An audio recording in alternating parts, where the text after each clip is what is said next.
On today's episode, the Tampa Bay Lightning and the Colorado Avalanche are slated to meet in the Stanley Cup Final. I'll be going over a preview of the matchup, plus who I believe will be taking home the Stanley Cup this season. Then the Chicago Blackhawks also released some key dates for later on in the summer. And then to wrap things up will be forward Sam Lafferty's 2021-2022 season recap. All that and plenty more right here on Locked On Blackhawks.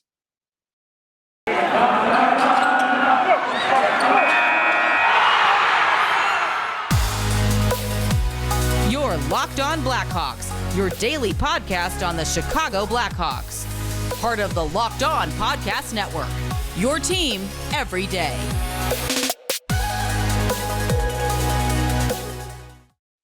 Welcome in to the Locked On Blackhawks podcast, your daily podcast on the Chicago Blackhawks. Today is Tuesday, June 14th. I'm your host, Jack Bushman. You can find me out on Twitter at JackBushman2, or you can also go and check out my Strictly Blackhawks account at Talkin' Hockey for all the latest Blackhawks news and updates. And if you're listening to the audio version of today's episode and you like what you're hearing, then please go and show some support first by following the podcast, which will only take a quick couple of seconds. Literally just a quick click of the button will help me out tremendously.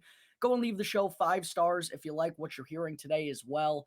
And if you're tuning in through Apple Podcasts or through Spotify, then feel free to go and leave me a review. I always greatly appreciate getting some feedback from my tremendous listeners out there. And best of all, it's 100% for free wherever you may be listening to your podcasts, whether that be through Apple Podcasts, Odyssey, Google Podcasts, Spotify, etc.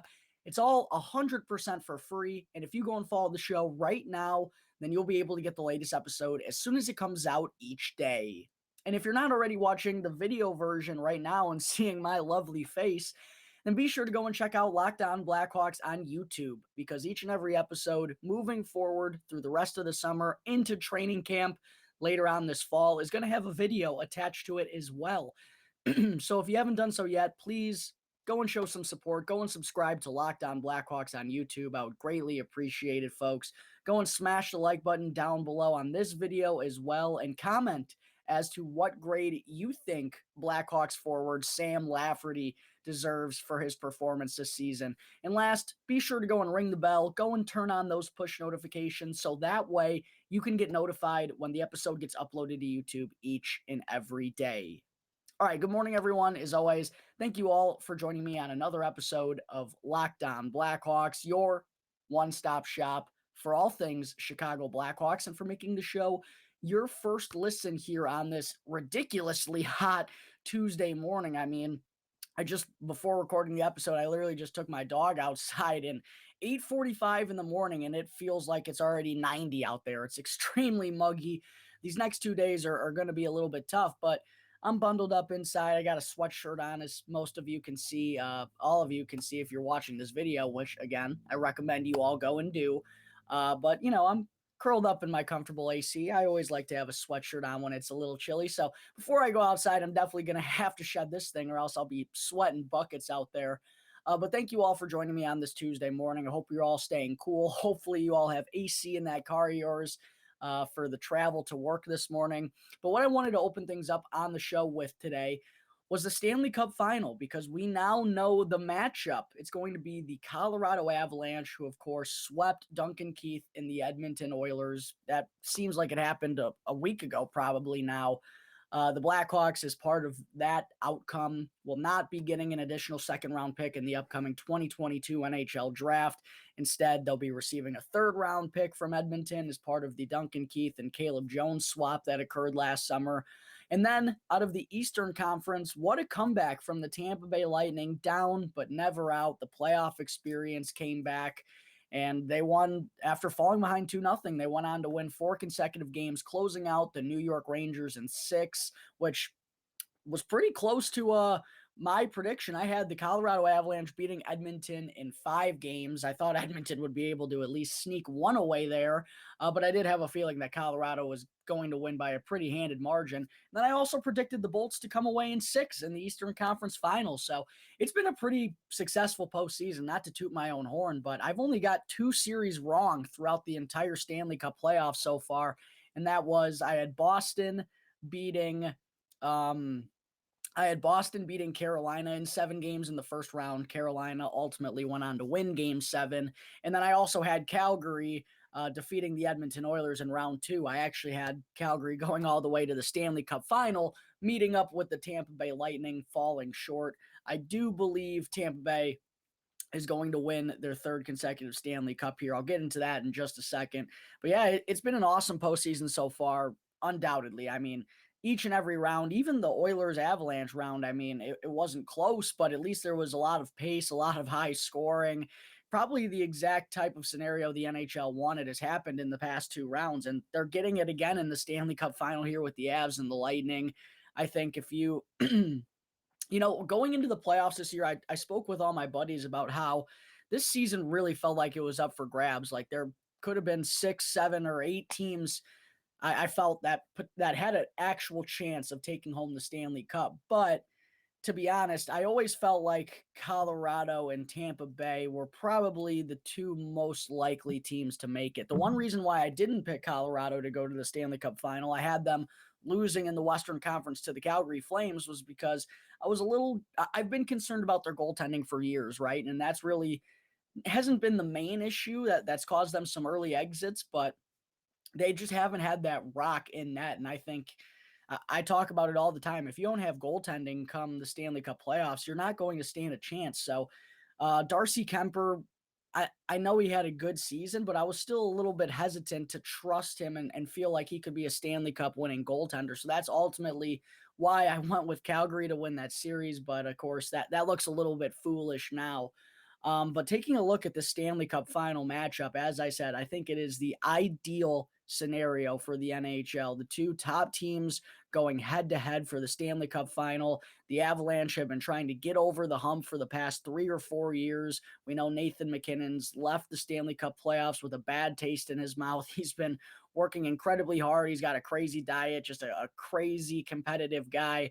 This is he didn't come this far just to lose, that's for sure.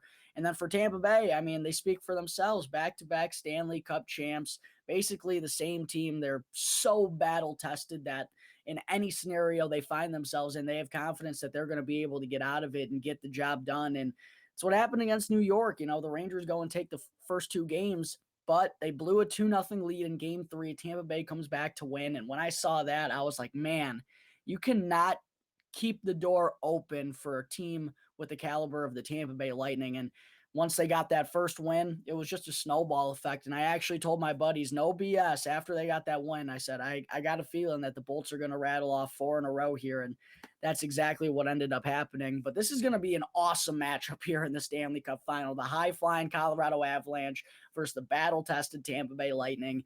It's going to be awesome. As far as Blackhawks go, there aren't any on the Colorado Avalanche roster, but of course for Tampa Bay, there's Blackhawks legend defenseman Jan Rutta, who I still don't even know how it's always funny when you look at Stanley Cup teams or Stanley Cup caliber teams. Like, go back to the Blackhawks from 2015, right? I mean, they won the cup with literally 4 defensemen. We had Kyle Comiskey playing games, Trevor Van Riemsdyk, who can forget Chemo teaming in?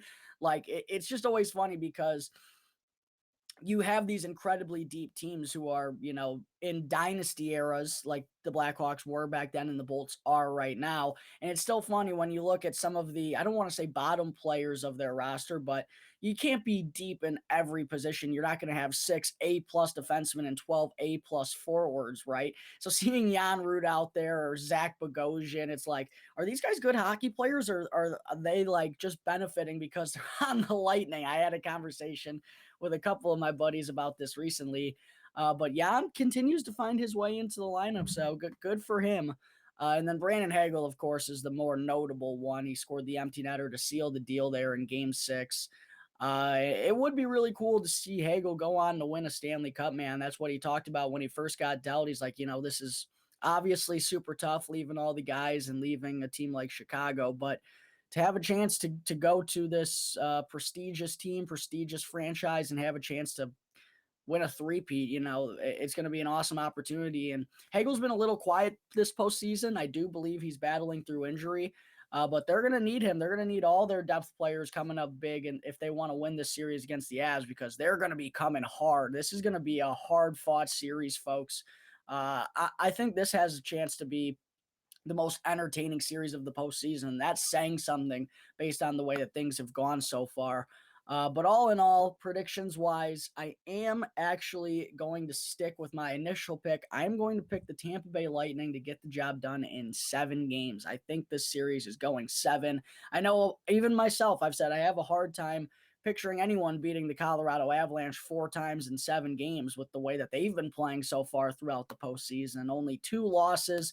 They just ran through everybody in the Western Conference, but they don't have the experience that the Tampa Bay Lightning does. And I feel like backs against the wall, if there's one team for me to take, it's going to be the Bolts, man. And I know it's boring to see the same team potentially win 3 times in a row, but I think that's just how good of a team that they have. And they also could be getting Braden Point back, it sounds like, which would be a huge boost for their top 6 forward group and for the power play, of course. He's a huge weapon. So that's going to be a huge boost to Tampa Bay if and when Braden Point is able to return. I just like Tampa Bay's experience a little bit too much. I think Colorado can hang with them. They got the skill, they got the speed, they got the physicality on defense. I'm still a little concerned about their goaltending, and they don't even know yet if they're going to go with Darcy Kemper or Pavel Francouz. That's kind of an interesting storyline as well. I'd take Vasilevsky over either of those any day of the week. So because of a couple of different factors, I am going to predict the Tampa Bay Lightning winning this series in 7 games to take home their 3rd consecutive Stanley Cup championship. All right, there was my preview and prediction of the Stanley Cup Final between the Colorado Avalanche and the Tampa Bay Lightning. Coming up in just a minute, I will get into some updates on the Blackhawks prospect development camp later on this summer. But first, I need to talk to you all about Built Bar, which is a protein bar that tastes just like a candy bar. Summer is coming, and you're going to need some food for being on the go. Well, Built Bars are the perfect snack to take with you everywhere you go. Throw them into your bags, throw them into your kids' backpacks, and make sure that everyone has a bar to be fueled for their summer adventures. And the best part about Built Bars is that they're both delicious and healthy. So there's no more sacrificing delicious food for health, because with Built Bar, you can have both. And have you tried Built Bar Puffs yet? Because if not, then you're seriously missing out on one of the best tasting protein bars on the market, with flavors like banana cream pie and cinnamon churro, which is amazing.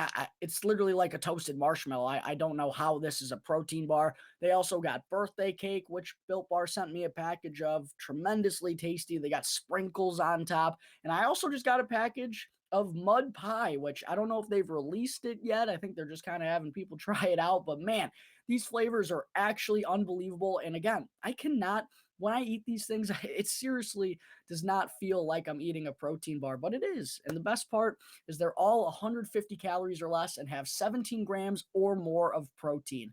So head on over to built.com right now and use the promo code LOCKED15 to get 15% off your next order. That's built.com with the exclusive promo code LOCKED15, one word locked in all caps, followed by the number 15 to get 15% off your next Built Bar order. All right, we're back here on the Locked On Blackhawks podcast. Before I get into segment 2, I have to ask a quick favor of you all. The Locked On Podcast Network has put together a survey so that we can learn more about listeners like you and to make your favorite Locked On podcast even better. This is an opportunity for you to tell us what you like and what you don't like about Locked On Podcasts. So quickly go to lockedonpodcast.com/survey right now to get started. It's a quick little survey. It won't take long. And everyone that completes this survey, plus if you go and leave my show a review with a comment and your name, then you'll qualify for a chance to win one of 10 $100 Ticketmaster gift cards. So please go and take this survey, folks. Like I said, it's only going to take a couple of seconds. Then go and leave me a review if you're tuning in through Apple Podcasts or through Spotify. Be sure to drop your name down there so that way, if you do win, I'll be able to contact you. And if you do win, you'll get one of 10 $100 gift cards to Ticketmaster, which is basically free tickets to go to 2 or 3 sporting events. I mean, it's absolutely, the juice is worth the squeeze here, folks. Go and take this quick survey. That's lockedonpodcast.com/survey. Go and leave me a review down below as well. for a chance to win one of 10 $100 Ticketmaster gift cards. It'll only be a couple of minutes, and I appreciate all the help, folks. All right, enough of that. Getting into segment 2 here today, I wanted to be sure to provide a couple of updates on the Blackhawks' plans for later on this summer.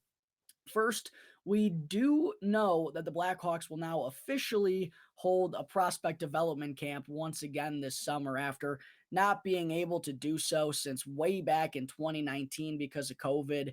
And funny enough, the prospect development camp is actually how I got my gig that I'm doing for you all right now. That's when I first met Jay Zawoski, who at that time was working for 670 The Score. Of course, he's now the former host of this podcast and currently over with CHGO Sports. Shout out to all the guys over there at CHGO. Jay, Mario, Greg, great guys doing some great work for that company. Be sure to go and give them a follow. We're all on the same team here. We're all wanting the Chicago Blackhawks to be good and covering them when they're not. So be sure to go and support other Chicago guys like those guys over at CHGO Sports. But anyways, that's when I first met Jay. That's how I just started talking up a conversation with him. And then fortunately, when he was stepping down from the show, I was the one that he thought of to take over as the host. So I'm always grateful for Jay. Grateful to Jay for that. I don't know where I'd be without that. And also, I kind of have, a little soft spot now for the prospect development camp, which, by the way, is now going to be officially held at Fifth Third Arena from July 11th to 15th.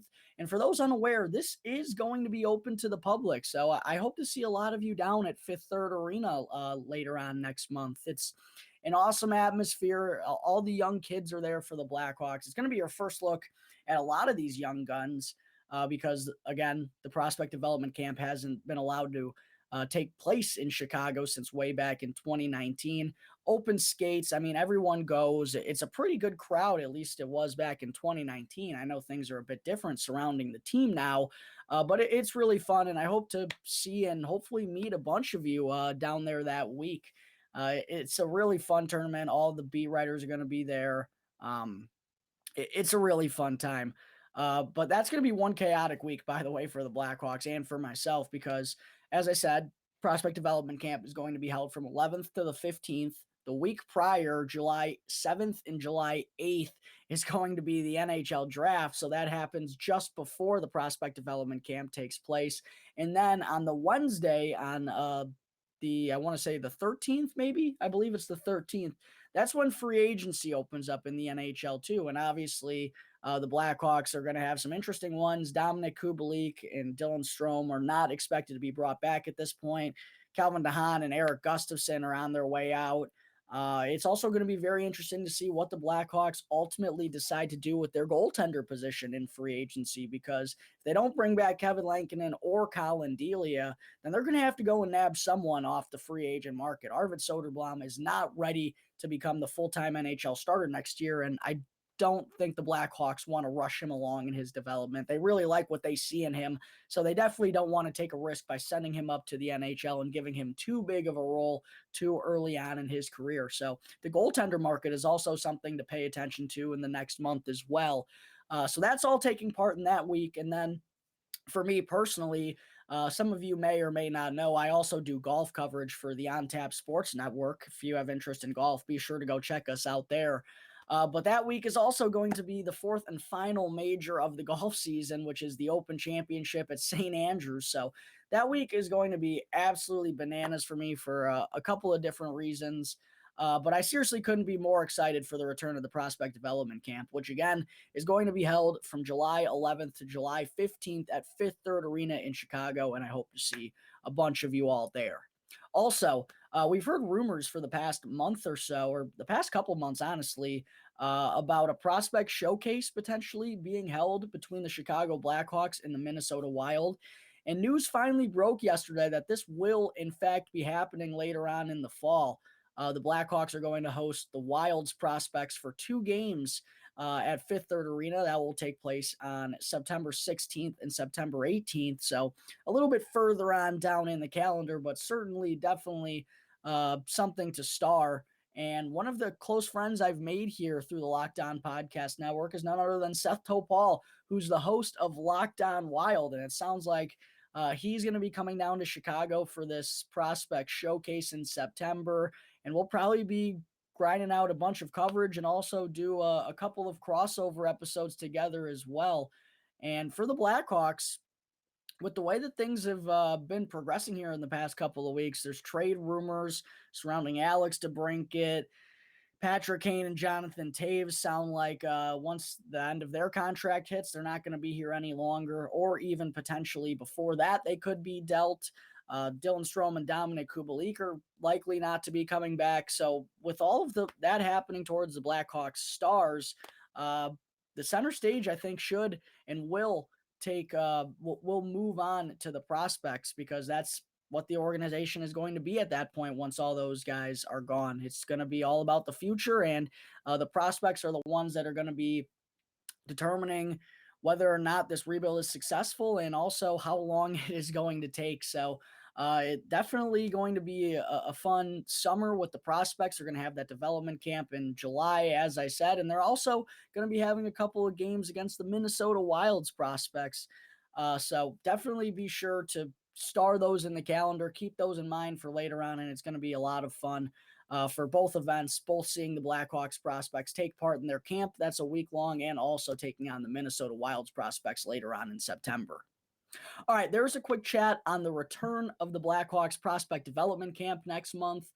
Coming up in just a minute, I still have to get into forward Sam Lafferty's 2021-2022 season recap segment.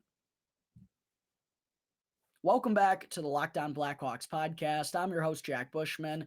Moving on into our third and final segment on the show here today, it's time to get into Blackhawks forward and quickly a fan favorite here in Chicago, Sam Lafferty's 2021-2022 season recap. And by the way, folks, I want to be sure to mention here when going through some of the numbers and stats for Sam Lafferty, I'm only going to be considering the numbers that he put up with Chicago. I'm not going to be counting the ones that he put up in Pittsburgh because we didn't see him. We didn't get to watch him, and he wasn't impacting our franchise. So I thought those were, while they will count towards his total stats, I thought it was definitely more important just to consider what he did for the Chicago Blackhawks after, of course, he was acquired from the Pittsburgh Penguins in a 1-for-1 swap for Alex Nylander, who continued on in the AHL for the remainder of last season, didn't get a single game of NHL action up with the Pittsburgh Penguins, and he didn't even put up the best numbers down with the Wilkes-Barre Scranton Penguins, which is, of course, their minor league affiliate. So I do have my concerns over whether or not Alex Nylander is going to be an NHL player one day down the road. But for Sam Lafferty, he came in and immediately became an impact player for this team with his hustle, his grit, his tenacity, his willingness to do the little things. He'd step in there for teammates, even though he had been only on the team for a couple of weeks. I mean, Sam Lafferty it's kind of a shame because he feels like on a winning team, he'd be like the perfect glue guy or the perfect player to kind of piece things together, and almost like a Drake Caggiula, I feel like, almost like a Swiss Army knife type of player who can play up in the lineup if you need him to provide some energy with the big guns. You can also put him down there on the fourth line. He can play on the penalty kill. He can kind of play any type of style that you want, and that's what I'm really excited about for Sam Lafferty is he can fit in with any team, and this younger era of the Blackhawks is going to be coming up undoubtedly. Sam Lafferty, it's a very key opportunity for him as well because he's not as young as some of the other players on the team, and obviously not as young as some of the prospects that are going to be coming up, but he's still at that stage of his career where he needs to impress and he needs to make a lasting impact in order to sustain being at the NHL level. And I certainly thought he did that with the efforts that he provided when he first came on to the Blackhawks last year. It was like, wow, look at this guy. He's just buzzing all over the ice night in and night out. So I always appreciated the effort out of Sam Lafferty, and I know a ton of Blackhawks fans out there as well will agree with me on that. Even when the team was a complete dumpster fire, he brought it night in and night out. He gave it his all, and it was kind of a much needed intensity that he provided once Brandon Hagel was dealt to the Tampa Bay Lightning, because when Hagel left, I felt like someone needed to pick up the pieces and kind of provide a similar role to what Hagel did. And now Sam Lafferty certainly didn't put up the same type of offensive numbers that Brandon Hagel did, which I'll get into in just a moment here. But I thought he did the same. He provided the little things that Brandon Hagel did as well when he was still a member of the Blackhawks. So I thought Lafferty did a really good job this season. And of course, he signed on with the team for the next 2 years as well. So I'm really pumped to see what he's going to do with this opportunity here in Chicago moving forward. But getting into some of his numbers from the season, all in all, Lafferty ended up playing in 46 games with the Blackhawks after being acquired from the Pittsburgh Penguins. The offensive numbers don't really stand out to you, but he had the opportunities. I mean, he only wound up scoring 5 goals and 6 assists for 11 points in those 46 games, but it felt like he could have been a 20, 25 point scorer in that time because again, night in and night out, when he provided the energy and brought his A game, he was getting scoring opportunities. He just wasn't able to bury any of them. And kind of funny enough, Brandon Hagel, a player who I've been talking about, which I didn't expect to throughout the segment. That's just kind of the way things have gone. But interestingly enough, Brandon Hagel last year, I guess 2 years ago now, and Sam Lafferty from this past season kind of were eerily similar in terms of they had all these grade A scoring opportunities. They always found themselves in the right places. The puck just wasn't going into the back of the net. And I don't want to say that Sam Lafferty's on the cusp of having a Brandon Hagel type breakout next season because I don't know if he's going to be a 20 goal scorer. But I certainly think there's room for a pretty decent uptick in terms of production if Lafferty is just able to convert on more of his scoring chances and be a little bit more consistent offensively. Again, I don't think that's necessarily the strength of his game, but I do think it's something that he's capable of and could potentially be a middle six or probably a more likely a third line player one day down the road for the Blackhawks who can do a little bit of everything. But I really do believe there is more untapped potential there for Sam Lafferty in terms of his overall offense and what we saw out of him in his 46 games this past season when he only put up 11 points. One thing that also stood out to me about Lafferty's game is for how physical and the intensity that he played with, he only had 21 penalty minutes in his 46 games played, which that's still a pretty decent chunk. But honestly, I would have expected it to be more with just the type of game that he plays. So being a little bit of a guy that can stir the pot and also get up in someone's grill and make them do something stupid, I figured Lafferty would have had more penalty minutes. And I can't remember exactly if he ever got into a fight or not, but I feel like he had one. And that also, of course, is going to play a part in penalty minutes as well.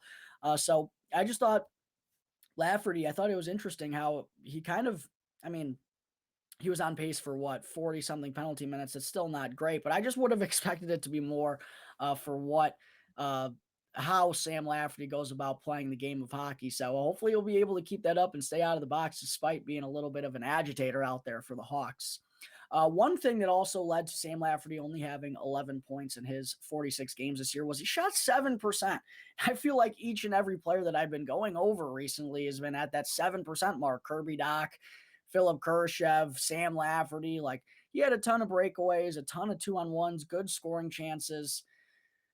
I've also unfortunately heard similar things from Penguins fans who've said, he gets all these looks, he's just never able to convert on them. So I still have belief that Sammy's going to be able to score at a higher clip next year, but that has been something that's kind of plagued him throughout his NHL career so far is an inability to cash in on those opportunities. And 7%, man, I mean, come on, that's not going to get the job done, Sammy. You're getting these chances, baby. You want to be a top 6 superstar, you're going to have to score at a better clip than 7%. But hopefully, that's a trend, and this will just be an outlier. Hopefully that will trend up for Lafferty next season.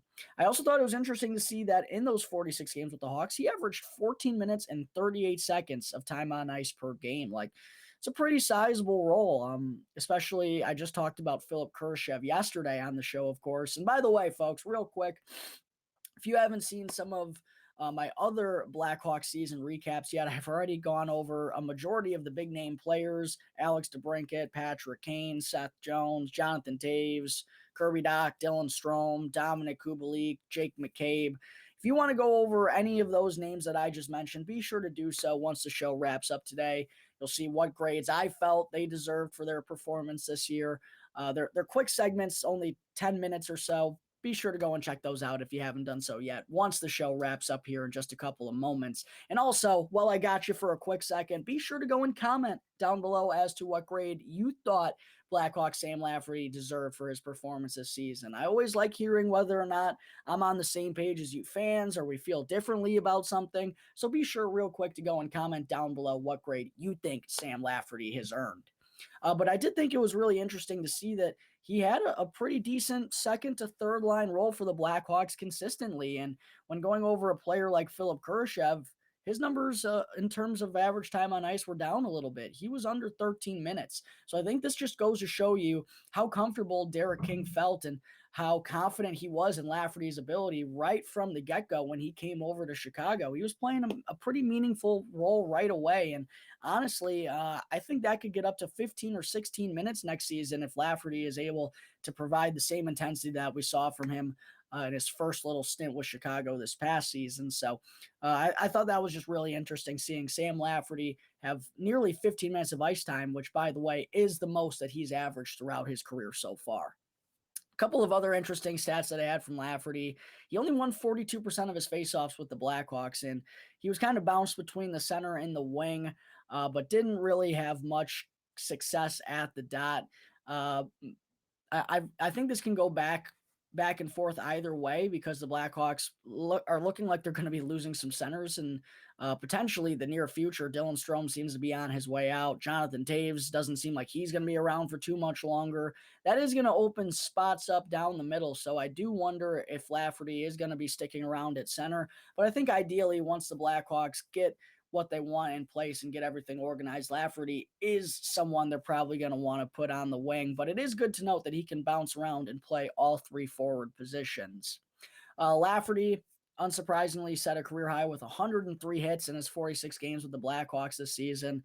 Brought the physicality night in and night out. There wasn't a whole lot of that in the forward group, so I thought it was really impressive that Sammy kind of stepped up and took on that role literally from game one here with Chicago. He was on point right from his first opportunity. He knew this was a massive chance for him. He took advantage of it. So I love to see that physicality from Sammy, and I don't think that's going to be going anywhere. I'm sure we're going to be seeing a ton of that throughout the course of the next two seasons. Last, getting into some of the analytics for Lafferty this season, that's the one area where it wasn't very strong. I actually want to pull it back up, but I know that Lafferty finished with a 36.8 Corsi for percentage this season in his 46 games with the Hawks, which tells you that when he was out there on the ice, the Blackhawks were playing a whole lot of defense. So I don't know what that really tells me, to be honest, because we saw Lafferty in a whole bunch of different roles throughout his time with Chicago this past year. Like there were times where he was playing on the second line. That's why I dubbed him top six Sam for a little bit there, because he was getting opportunities with Jonathan Toews and even with Dylan Strome for a little bit too, and Patrick Kane. Like Lafferty was all over the place in the lineup, but he just didn't have very much consistent success in terms of the analytics. But I do want to pull up his goals for and goals against, because that's one thing that slipped me. I didn't write that down, folks. I'm napping. He was on the ice for 17 goals for to 45 against at even strength. That is not very good at all, folks. So maybe something to work on for Lafferty is his defensive responsibilities and his coverage. I'm sure, not all of those 45 goals are on him, but when he has that type of discrepancy between goals for and goals against at even strength, I mean, something obviously isn't going right for him right now. So maybe that's something he needs to focus on a little bit more in the offseason, is being more responsible in his own zone and just being an all-in-all better defender. But if that's the low point of Sam Lafferty's game, look, like on a terrible Blackhawks team, those things are going to happen. So I'm not really too surprised. I'm not going to completely hold that against him. It's not like he was like Connor Murphy or Jake McCabe, a top four defenseman who was playing 20 minutes a night and put up these types of numbers. No, he was a physical jack of all trades, Swiss Army knife type of guy. So all in all, I thought his season was very impressive. I'm not going to knock him for just some poor analytics here, but that is definitely something that he should be mindful of, that he does need to work on, because I think those numbers can be certainly a bit closer next season, especially if Lafferty is able to convert on more of his scoring chances and to help put up more pucks in the back of the net for the Blackhawks offense moving forward. So all in all, taking everything into consideration, folks, I thought about this one for a good amount of time because I wasn't exactly sure what grade I was going to give him. But after going over things one final time here on the show, all in all, I am going to give Blackhawks forward Sam Lafferty a flat B for his performance this past season. All right, folks, I think that is going to take care of Tuesday, June 14th episode of Locked On Blackhawks.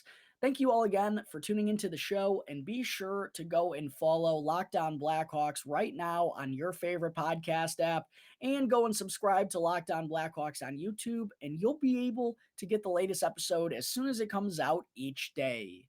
And after the show, be sure to go and check out the Locked On NHL podcast for all the latest news, info, and updates ahead of the Stanley Cup Final.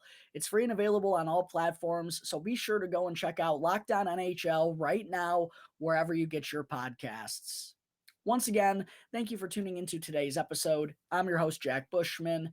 You can find me out on Twitter at JackBushman2, or you could also go and check out my Strictly Blackhawks account at Talkin' Hockey for all the latest Blackhawks news and updates. And for any questions regarding anything related to the show or to the Blackhawks, feel free to email LockedOnBlackhawks, all one word, at gmail.com. You could also hit me up on any one of my Twitter accounts, or you could call 708-653-0572 to leave a voicemail. So until tomorrow's episode, thanks again for tuning into the Locked On Blackhawks podcast, part of the Locked On Podcast Network, your team every day.